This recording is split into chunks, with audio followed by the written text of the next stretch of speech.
সিপাহীর বয়স একদম কম। সে কোনোদিন কোনো মহিলার সঙ্গে ঘনিষ্ঠ হয়নি, তাই সে তার সঙ্গে ঘনিষ্ঠ হতে চায়। সিপাহী তার পকেট থেকে অনেকগুলো টাকা ফারহানির দিকে ছুঁড়ে মারে আর তার সঙ্গে খারাপ আচরণ করতে শুরু করে। ফারহানি তাকে অনেক বাধা দেওয়ার চেষ্টা করে, কিন্তু সে তার কোনো কথাই শোনে না। সিপাহী চলে যাওয়ার পর ফারহানি অনেক কাঁদতে থাকে। তখন সে দেখতে পায় তার ঘরে অনেকগুলো টাকা পড়ে আছে আর তার এই সময়ে অনেক টাকার দরকার ছিল, তাই সে টাকাগুলো তুলে নেয় আর দোকান থেকে তার স্বামীর জন্য ঔষধ আর খাবারপত্র কিনে আনে। পরের দিন ওই সিপাহী ছেলেটা আবারও তার ঘরে চলে আসে। এবার সে অনেকগুলো টাকাই তার কাছে নিয়ে আসে আর সে ফারহানির সঙ্গে আবারও সময় কাটায়। প্রতিবার সময় কাটানোর পর সেই সব কাহিনী ফারহানি তার স্বামীকেও বলতো। ফারহানি বলে, ছেলেটা সব সময় আমার চোখের দিক তাকিয়ে থাকে, মনে হয় আমার ব্যাপারে খেয়াল রাখে এমন একটা অবস্থা। ফারহানি ছেলেটার ব্যাপারে তার কাছে কিছুই লুকায় না। ছেলেটির ব্যাপারে যা যা ভাবে সব তার স্বামীকে বলে দেয়। একদিন ফারহানি যখন বাইরে থেকে আসে তখন সে দেখতে পায় তার ঘরের চালাটা কেউ ঠিক করে দিয়েছে। এতে করে ফারহানি বুঝতে পারে এটা সেই ছেলেটার কাজ। পরের দিন ছেলেটা আবারও তার কাছে আসে আর ফারহানিকে বলে, আমি শুধুমাত্র কিছু সময়ের জন্য আপনার সামনে বসতে চাই। এরপর ছেলেটি তার শরীরের শার্ট খুলে তাকে দেখায় কতটা আঘাত রয়েছে সেখানে।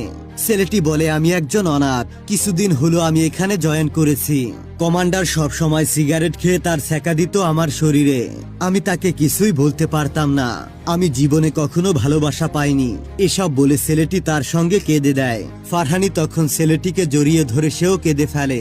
সেও বুঝতে পারে এই দুনিয়ায় সে একাই কঠিন জীবনযাপন করছে না, তার মতো আরো অনেকেই এরকম জীবনযাপন করে চলেছে। পরের দিন সকালে ফারহানি দেখতে পায় তার ঘরের সামনে কিছু ফল রেখে যাওয়া হয়েছে আর সেই সঙ্গে একটা স্বর্ণের চিহ্ন দেখতে পায়। ফারহানি এটা দেখতে পেয়ে খুবই খুশি হয়। সে সব বিষয় তার স্বামীর সঙ্গে শেয়ার করে।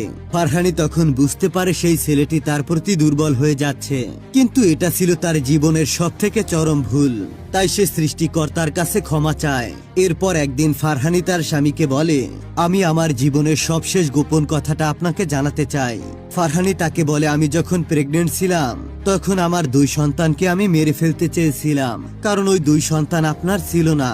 আমি অনেক আগে থেকে বুঝে গিয়েছিলাম আপনি সন্তান জন্মদানে অক্ষম, কিন্তু আপনার মা এই কথাগুলো মানত না।